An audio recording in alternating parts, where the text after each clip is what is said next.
Recently, attention deficit hyperactivity disorder, or ADHD, has been under some scrutiny. There seems to be two schools of thought, where most critics suggest that ADHD is misdiagnosed for children who are simply immature, untrained, and/or undisciplined. Others say that the critics exaggerate the number of misdiagnoses and that more awareness of the disorder has led to more ADHD cases. In a 2010 study in the Journal of Health Economics, researchers found that the youngest children among U.S. kindergartners were 40% more likely to be diagnosed with ADHD and twice as likely to take ADHD medication as compared to the oldest kindergartners. This implies that a distinction is not being made between normal developmental immaturity and ADHD.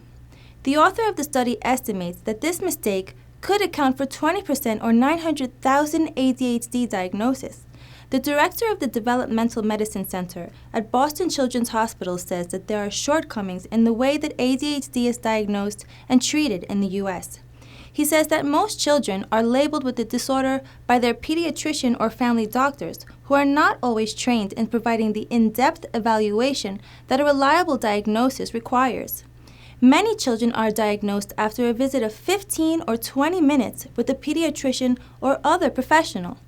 Other problems such as learning disabilities, anxiety, sleep apnea, child abuse, or even a child being gifted can cause symptoms that may be misdiagnosed as ADHD.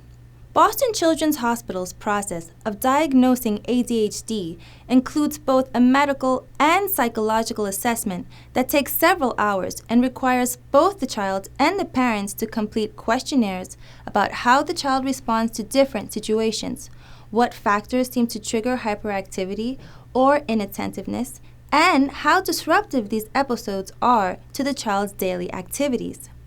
Because of the time and cost required to properly diagnose a child, most doctors tend to diagnose and treat too quickly with methods covered by insurance.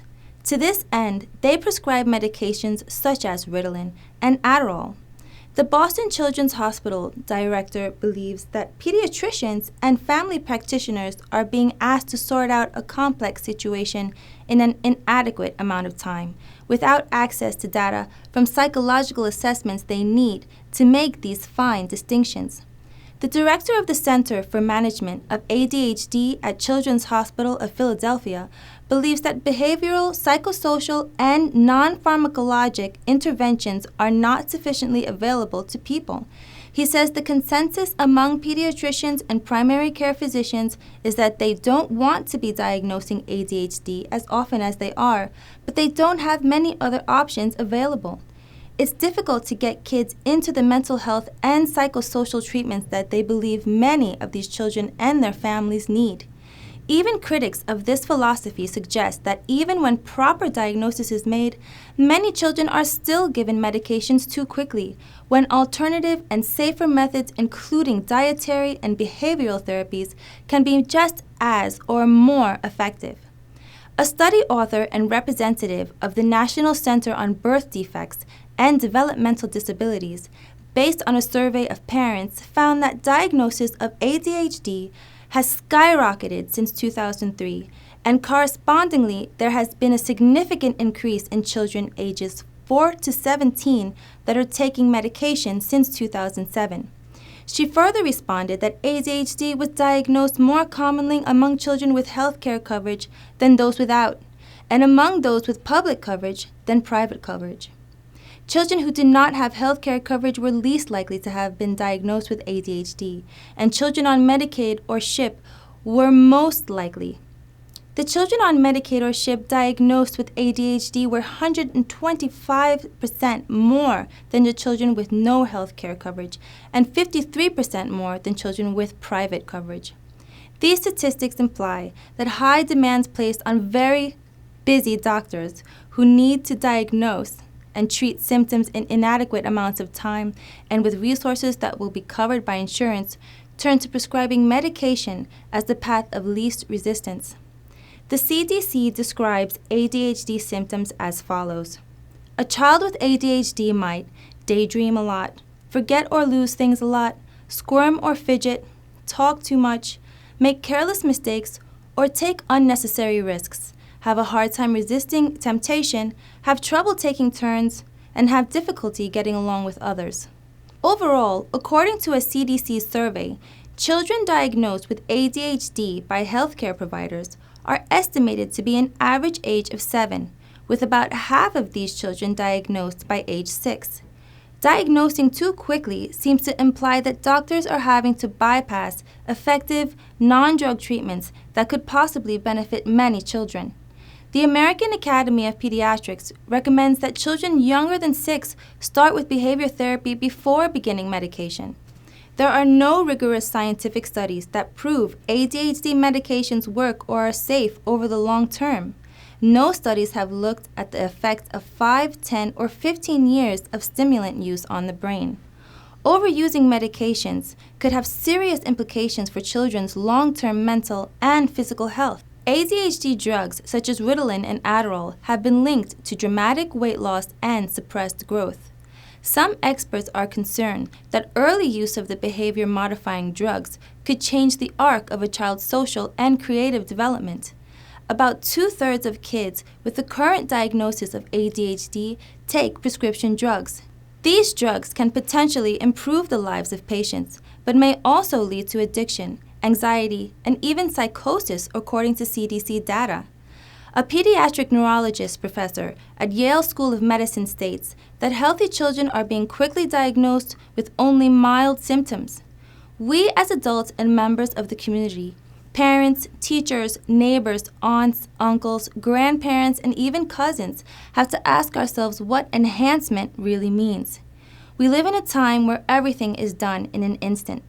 We live in a time where we are surrounded by technology that was supposed to free us up for time with each other, and we have found that we are more connected to the machines and the technology than to the people around us. We have less and less time to play and engage with our children on a regular basis, which is an activity known to calm children down. Somehow, we don't have time to set limits and educate children about the consequences of their actions. These social treatments are ideally coordinated with teachers and parents and doctors and anyone around them who cares. We may be asking children to do things that do not match with our curriculum, nor do they match with their developmental growth appropriately. We have to give them a chance to develop the muscles for critical thinking and impulse control and all of these other supposed lacks that show in ADHD symptoms. We as children in years past were deliberately given the opportunity to utilize tools that develop these skills that we ask of them. Why can't we do the same for them before labeling them and expecting them to sit still and be quiet? We live in a time where children are not even allowed to play outside, and what is even sadder, they don't even have the desire or know how to. It is possible that because children nowadays are not playing outdoors and working off excess energy as previous generations did, that today's children are naturally fidgety and lack patience. Perhaps the lack of socialization is yielding socially oblivious and awkward children that are careless and can't share or play well with others. Perhaps allowing children to stretch their legs, explore on their own, and socialize with others would minimize the symptoms normally associated with an ADHD diagnosis and give children the tools to develop parts of the brain that we ourselves were privy to as children. This is not to say that ADHD is not real. It is for some, but as experts say, ADHD diagnosis requires that symptoms have to have a significant effect on life. To say that 1/10 of all children have a biological condition that affects their life enough to call it a disorder just does not make sense. Research suggests that the curriculum in our lifestyles need to be enhanced. What we measure to create these labels need to be modified. We have to respect the development of the brain and address what it needs. As a species, we have not changed too much biologically. We have to enhance and modify ourselves in how we have begun to see children. Children should not have to be chemically enhanced and modified to be made more convenient to us. Behavioral interventions are effective in improving children's relationships with their parents, as well as with their teachers and classmates in school. The director of the Center for Management of ADHD at Children's Hospital of Philadelphia conducts behavioral, psychosocial, and non-pharmacological intervention groups with his patients. Parents have reported that such behavioral interventions are effective. To be fair and help our children, we need to ask ourselves who really has the disorder. Is it 10% of all the children, or is it all of us who judge and medicate them without question and without putting in the time that many of us as children were lucky to have for ourselves? We are in essence unique and individual human beings with different developmental rates and different talents. We have a responsibility to each other and to future generations to allow children to grow as organically as possible. Make sure to ask your doctor for information if you have further concerns about attention deficit hyperactivity disorder.